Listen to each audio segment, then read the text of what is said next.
तो good morning students. आज की क्लास शुरू करते हैं।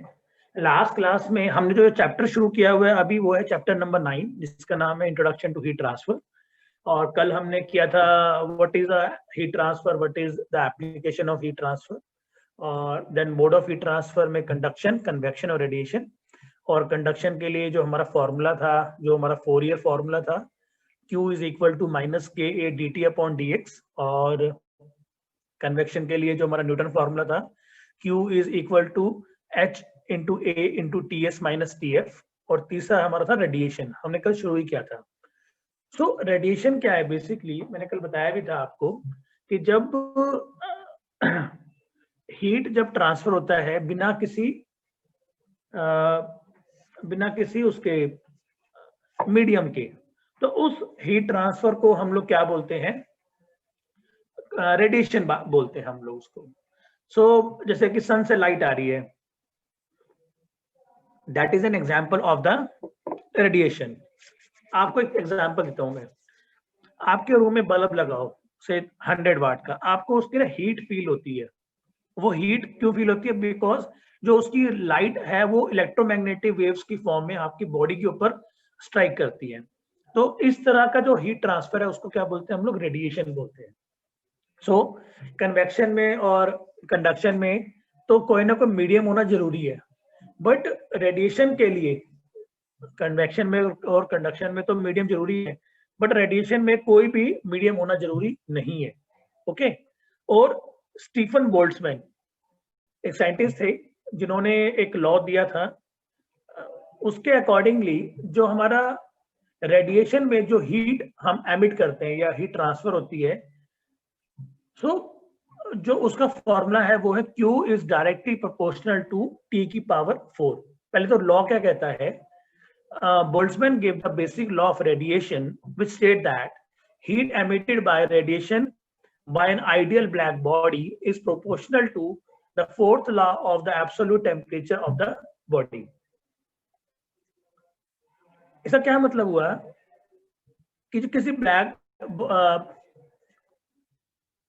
किसी ब्लैक बॉडी से जो हीट एमिट हो रही है वो डिपेंड करती है बॉडी के टेम्परेचर के 4 की पावर के ऊपर। So Q is directly proportional to T की पावर 4 और Q is equal to sigma A T की 4 पे। Sigma is the Stefan Boltzmann constant जिसकी वैल्यू है 5.67 इंटू 10 की पावर माइनस 8 W वाट पर मीटर स्क्वायर केल्विन की पावर 4।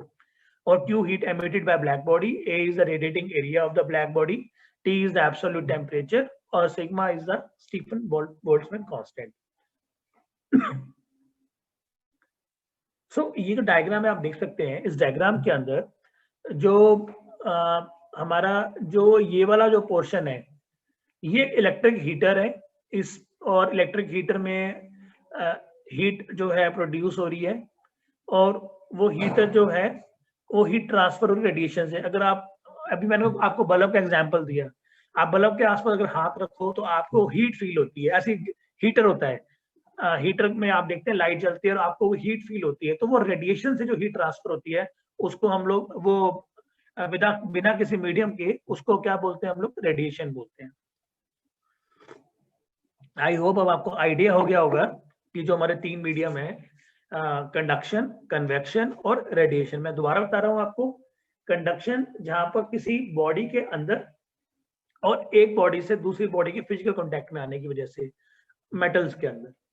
दूसरा एग्जांपल, एक फ्लूइड से दूसरे फ्लूइड में या दूसरे किसी बॉडी में जब हीट ट्रांसफर होती है उसको बोलते हैं कन्वेक्शन। अभी मैंने एग्जांपल दिया था कि एक क्या कहते हैं, पाइप है, उसके अंदर से वाटर फ्लो कर रहा है। मान लो वाटर अगर हॉट है, गीजर से पानी आ रहा है, तो हमें जो पाइप वो भी हॉट फील होता है, that is example of convection.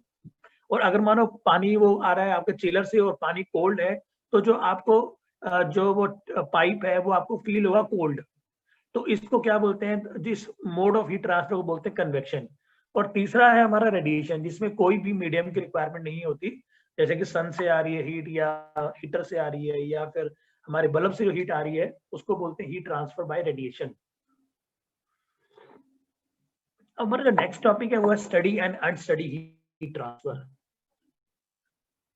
No, what you mean by steady और अनस्टडी? स्टडी का मतलब होता है यूनिफॉर्म और अनस्टडी का मतलब होता है नॉन यूनिफॉर्म। अब यूनिफॉर्म और नॉन यूनिफॉर्म का मतलब क्या होता है कि जब डिफरेंट पॉइंट्स के ऊपर, मान लो एक बॉडी है और डिफरेंट पॉइंट्स के ऊपर अगर डिफरेंट टेम्परेचर है, तो जो हीट ट्रांसफर है वो कैसा होगा? देखो, मैं आपको एक बार स्टेटमेंट पढ़ के सुनाता हूँ उसकी। The process of heat transfer can take place only when different point in a body have different temperature. मान लो कि आपके पास एक बॉडी है, ये बॉडी है, और इस बॉडी में जो हीट ट्रांसफर होगा वो ऐसे हो रहा है, डायरेक्शन ये वाली है हमारी, ठीक है। मान लो यहाँ से यहाँ पर हीट ट्रांसफर हो रहा है। यहाँ से यहाँ पर हीट ट्रांसफर कब होगा? जब दोनों तरफ जो टेम्परेचर का जो डिफरेंस, जो टेम्परेचर है वो क्या होगा? डिफरेंट होगा। फॉर एग्जाम्पल, यहाँ पर टेम्परेचर जो है वो हायर साइड पे है और यहाँ पर जो टेम्परेचर है वो लोअर साइड पे है, क्योंकि टेम्परेचर, हीट जो हमेशा फ्लो करती है high temperature to low temperature, तभी क्या होगा? हीट का ट्रांसफर होगा। और जो ये हीट ट्रांसफर है वो स्टडी भी हो सकता है, यूनिफॉर्म भी और नॉन यूनिफॉर्म भी, ठीक है। अगर मान लो हम इसको डिफरेंट सेक्शन में डिवाइड कर देते हैं, एक सेक्शन ये हो गया, एक सेक्शन ये हो गया, एक सेक्शन ये हो गया, एक सेक्शन ये हो गया, और एक सेक्शन ये शुरू में है ही हमारे पास। तो अगर मान low temperature at each point in a body, मान लो हर एक पॉइंट के ऊपर अगर जो हमारा टेम्परेचर है, मान लो ये हो गया इस पॉइंट पे, इस पॉइंट पे, इस पॉइंट पे, इस पॉइंट पे, इस पॉइंट पे, अगर मान लो टेम्परेचर जो है ईच पॉइंट के ऊपर सेम है, ठीक है, if the temperature at each point in a body is constant with time, तो इसको हम लोग क्या बोलते हैं? स्टडी फ्लो बोलेंगे। क्या बोलेंगे इसको? Steady flow. यानी टाइम के साथ साथ जो टेम्परेचर है वो क्या है? सेम है। और अगर मान लो जो टाइम के साथ अगर मान लो कि क्या हुआ कि जो यहाँ पर जो टेम्परेचर चेंज हुआ वो 10 डिग्री हुआ,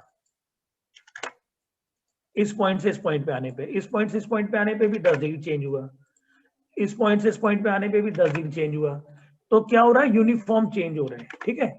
अगर मान लो ये क्या हो, पहले 10, फिर हो 20, फिर हो 15, फिर हो 40, ये क्या है? ये नॉन यूनिफॉर्म है, यानी कि जो टेम्परेचर चेंज टाइम के साथ वो यूनिफॉर्म नहीं है।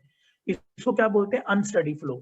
तो ये जब अगर जो change in temperature with respect to time अगर सेम है, मान लो यहाँ पे 10, यहाँ पे 10, 20, 30, 40, 50, इस तरीके से चेंज हो रहा है, यूनिफॉर्म चेंज हो रहा है इसका मतलब। और यहाँ पर क्या है? नॉन यूनिफॉर्म चेंज है, तो इसको बोलते हैं हम लोग unsteady flow. Now important topic next is conductive heat transfer through a plane surface.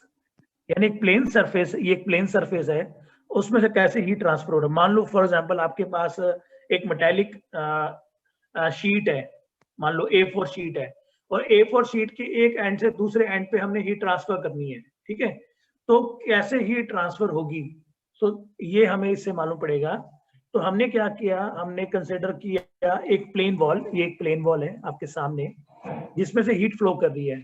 तो इनिशियल टेम्परेचर कितना है हमारा? ये हमारा इनलेट, इसका इनिशियल पॉइंट है, ये इसका फाइनल पॉइंट है। यहाँ पे टेम्परेचर T1 है, यहाँ पर टेम्परेचर T2 है। इस वॉल की जो थिकनेस है वो कितनी? x है। और इसका जो क्रॉस सेक्शनल एरिया है, क्रॉस सेक्शनल एरिया कौन सा होगा इसका? इसका जो क्रॉस सेक्शनल एरिया होगा, देखो जो इधर फ्लो कर रहा है ना, इसके परपेंडिकुलर जो एरिया होगा उसको बोलते हैं हम लोग क्रॉस सेक्शनल एरिया, ओके। और थर्मल कंडक्टिविटी, जो ये मटेरियल है उसकी जो थर्मल कंडक्टिविटी है वो है K, ठीक है। और T1 और T2 क्या है? उसके फाइनल टेम्परेचर है। तो आपको मालूम है कि जब हमने शुरू में फोरियर लॉ पढ़ा था, वो क्या कहता है? Q is equal to minus KA dt by dx। Q is equal to minus KA dt by dx। अब हम क्या करेंगे? जी की वैल्यू यहाँ पर पुट कर देंगे। तो K की वैल्यू किसके ऊपर डिपेंड करती है? वो मटेरियल के ऊपर डिपेंड करती है, copper, silver, gold, aluminium, iron, cast iron. तो जिस टाइप का मटेरियल भी हम लोग यूज करेंगे उस मटेरियल के ऊपर इसकी वैल्यू डिपेंड करेगी। बट और एरिया, क्रॉस सेक्शन एरिया, जो इसका क्रॉस सेक्शन एरिया है उसकी बात हो रही है। देन आफ्टरवर्ड्स dt क्या है, चेंज इन टेम्परेचर। तो इनिशियल फाइनल टेम्परेचर कितना है T2, इनिशियल टेम्परेचर T1, तो T2 माइनस में T1 डिवाइड बाय dx, मतलब जो इसकी विड्थ है। तो जो ये वैल्यू होगी, इससे हमें क्या मिलेगा, इस वैल्यू से मुझे मिला ये formula Q is equal to minus K dt by d x, और minus K T2 minus T1 upon x. यहां से हम लोग क्या कर सकते हैं, we can calculate heat transfer. Okay जी। अब किसी भी न्यूमेरिकल में अगर आपको ऐसा कुछ डायमेंशंस दिए हैं, आप इजीली वैल्यूज कैलकुलेट कर सकते हैं। बट जो हमारी जितनी भी बॉडीज होती हैं, जो प्रैक्टिकल हमारे पास हीट ट्रांसफर सर होता है, मेरे तो आवाज नहीं आ रहा सर, बहुत स्लो आवाज आ रहा सर आपका। तो तुम्हारा नेटवर्क का इशू होगा ना बच्चे, तुम्हारा नेटवर्क का इशू है बच्चे। आवाज नहीं आ रहा सर आपका, थोड़ा सा भी आवाज नहीं आ रहा सर, पता नहीं क्यों। नहीं, किसी को नहीं आ रही क्या? सर क्लियर आ रही है बस। सर हमको नहीं आ रही है सर, आप जो बेटे बोल आपके रहे हैं ना नेटवर्क, बस कुछ नहीं सुनाई दे रहा है। आपके नेटवर्क का इशू है बच्चे। तो सर मैं एक बार फिर बाहर होकर फिर ज्वाइन करता हूँ सर। ठीक है, ओके। तो हमारे पास ये फॉर्मूला आ गया, Q इज इक्वल टू के ए T1 minus T2 upon x. तो K तो आपको मालूम है कांस्टेंट है, मेटेरियल के ऊपर डिपेंड करता है कि गोल्ड है, सिल्वर है, ब्रॉन्ज है, एल्युमिनियम है, कॉपर है, गोल्ड है, और ठीक है ना। और उसके बाद जो एरिया है, और नॉर्मली जो हम K है इसको कैसे डिफाइन करते हैं, इसको बोलते हैं थर्मल कंडक्टिविटी और कोफिशिएंट ऑफ थर्मल कंडक्टिविटी, और इसको डिफाइन करते हैं amount of heat transferred through a unit area and unit thickness in unit time. अब हमने क्या किया, यहां से K की वैल्यू निकालते हैं। K is equal to Q upon A, bracket में T1 माइनस T2 और इंटू में x, तो Q इंटू में x divide by A into में T1 माइनस में T2। तो K को डिफाइन कैसे करेंगे कि जितना हीट ट्रांसफर हो रहा है कितने में, यूनिट थिकनेस में, यूनिट एरिया में, यूनिट का मतलब 1, और चेंज इन टेम्परेचर का है क्या है, यूनिट टेम्परेचर। तो इसकी वैल्यू पुट कर देंगे तो W m स्क्वायर और K, तो ये इसकी यूनिट आ गई W अपॉन एम के। This is a unit of coefficient of thermal conductivity. और जो थर्मल कंडक्टिविटी है वो किसके ऊपर डिपेंड करती है, वो मटेरियल की डेंसिटी के ऊपर, उसके स्ट्रक्चर, मटेरियल स्ट्रक्चर के ऊपर, इसमें मॉइस्चर कंटेंट कितना है, और प्रेशर और टेम्परेचर। तो थर्मल कंडक्टिविटी इन 4 पैरामीटर्स के ऊपर डिपेंड करती है। फिर बता रहा हूं, डेंसिटी, मॉइस्चर, मटेरियल स्ट्रक्चर, और प्रेशर और टेम्परेचर। पर मैंने बताया कि जो मोस्ट ऑफ द जो हमारा हीट ट्रांसफर होता है ना, वो जो मटेरियल होता है वो मल्टीपल कंपोजिट मटेरियल, यानी कि उसके अंदर बहुत सारे मटेरियल का कॉम्बिनेशन होता है। मतलब कि उसमें एक लेयर किसी और मेटल की है, दूसरी लेयर किसी और मेटल की है, तीसरी लेयर किसी और मेटल की है। तो ये एक हमारे पास एक कंपोजिट लेयर बन गई। एग्जाम्पल बता रहा हूँ, थोड़ा सा डिफरेंट है। मान लो ईंट होती है, एक ईंट के लेफ्ट में प्लास्टर लगाया, एक राइट में प्लास्टर लगाया, तो वॉल में 3 चीजें होगी ना, एक प्लास्टर, एक ब्रिक और एक प्लास्टर। तो इस तरीके से कंपोजिट मटेरियल में एक लेयर कोई और, सेकंड लेयर कुछ और, थर्ड लेयर कुछ और। अब इसमें हीट ट्रांसफर कैसे होगा, देखो कंपोजिट वाल है, इसमें 3 मटेरियल हैं, तो तीनों की जो K1, K2, K3 वैल्यू क्या होगी, डिफरेंट होगी। तीनों की थिकनेस x1, x2, x3 होगी। इनिशियल टेम्परेचर T1 और फाइनल टेम्परेचर T4। T2 क्या है, इसका आउटलेट टेम्परेचर, इसका इनलेट टेम्परेचर T2। T3 इसका फाइनल टेम्परेचर, इसका इनलेट टेम्परेचर, और T4 क्या है, फाइनल टेम्परेचर। और Q जो हमारी है वो है heat transfer through all this 3 parameter. तो क्या फॉर्मूला होगा, पहले सेक्शन 1 का K1 A1 T1 minus T2 upon x1, ठीक है। सिमिलरली कैलकुलेट करेंगे 2 का K2 A2 T2 minus T3 upon x2, और K3 A3 T3 minus T4 upon x3। अब एक चीज ध्यान रखना, इन तीनों के लिए जो हीट ट्रांसफर की वैल्यू है वो Q, वो वैल्यू क्या सेम है। जो हीट ट्रांसफर होगा वो तीनों के अंदर से क्या होगा, सेम हीट जो है वो ट्रांसफर होगी। इसका मतलब जो Q की वैल्यू है वो तीनों की क्या है, इक्वल है, right. So Q is equal to K1 A1 T1 minus T2 upon x1. Similarly, Q is equal to K2 A2 T2 minus T3 upon x2, और similarly थर्ड मटेरियल के लिए अब आप क्या कर सकते हैं, यहाँ से T1 T2 calculate Q(x1) divide by K1 A1, ऐसे T2 माइनस T3 कैलकुलेट कर सकते हैं, ऐसे आप T3 माइनस T4 कैलकुलेट कर सकते हैं। और जब हम तीनों को ऐड करेंगे तो T2 से T2 कट गया, T3 से T3 कट गया, क्या बचा हमारे पास T1 minus T4 that is equal to Q(x1) upon K1 A1 plus X2 upon K2 A2 plus X3 upon K3 A3। और जो ये टर्म है ना X1 अपॉन K1 A1, इसको क्या बोलते हैं, thermal resistance of the wall. क्या बोलते हैं इसको, थर्मल रेजिस्टेंस, यानी कि हीट फ्लो को जो रजिस्ट करता है उसको बोलते हैं थर्मल रेजिस्टेंस। उसको R से रिप्रेजेंट करते हैं, RT से। तो ये RT1 हो गया, ये RT2 हो गया, ये RT3 हो गया। और इसको हम तीनों को क्या कर सकते हैं, लिखने के लिए समीशन RT लिख सकते हैं।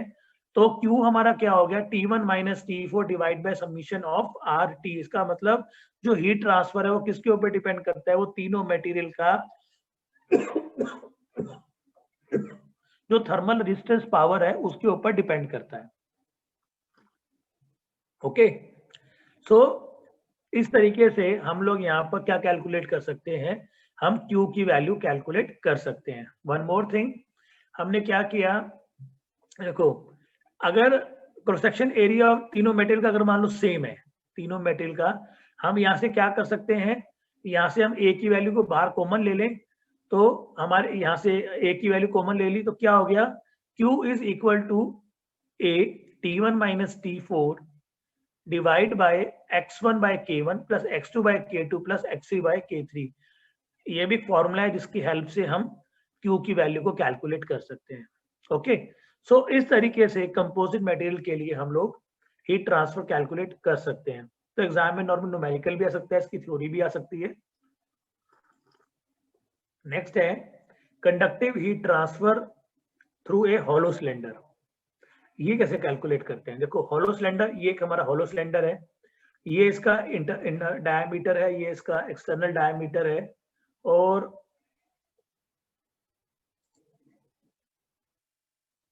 ये इसके बीच का जो स्पेस है वो क्या है, जो ब्लैंक स्पेस है इसका, इसके बीच का ये क्या है, ब्लैंक स्पेस, ये खाली है, होल है, ठीक है। तो अब ये एक हॉलो सिलेंडर है, इसके अंदर से हीट ट्रांसफर कैसे होगा। अब हम अज्यूम करते हैं इस सिलेंडर का इनर डायमीटर, ये इनर डायमीटर देखो, ये क्या है R1, और इसका जो एक्सटर्नल डायमीटर है वो क्या है R2, ठीक है। R2 is the outer radius of this hollow cylinder. T1 और T2 क्या है इसका, T1 इसका इनलेट टेम्परेचर है, T2 इसका फाइनल टेम्परेचर है। ये जो आर्क देख रहे हैं ना आप, ये गलत बनी हुई है, मैं इसको थोड़ा ठीक कर देता हूँ अभी। ये यहाँ तक जाएगा आपका,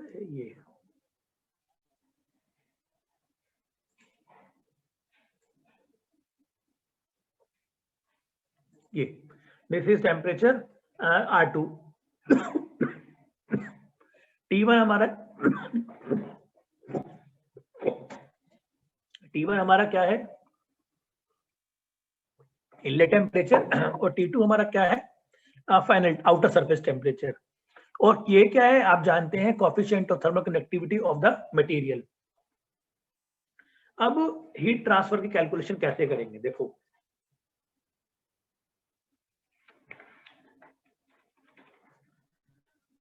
अब ये जो हमारा सिलेंडर है, तो जो इसका एरिया है जिसमें से हीट ट्रांसफर होनी है वो कांस्टेंट नहीं है। देखो यहाँ पर एरिया, मैं आपको एक डायग्राम की हेल्प से एक्सप्लेन करता हूँ उसको। देखो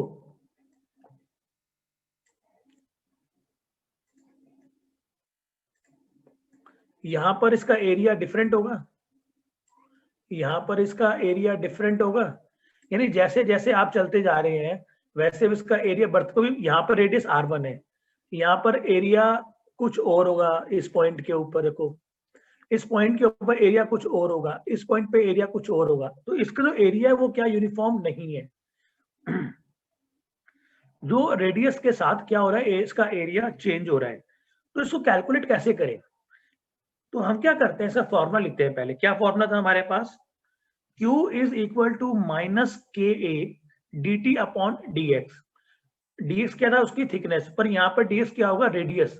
हमने क्या किया, एक छोटी सी इसकी यूनिफॉर्म एक एरिया का अज्यूम कर लिया, ये वाला एरिया, ये इसकी थिकनेस थी,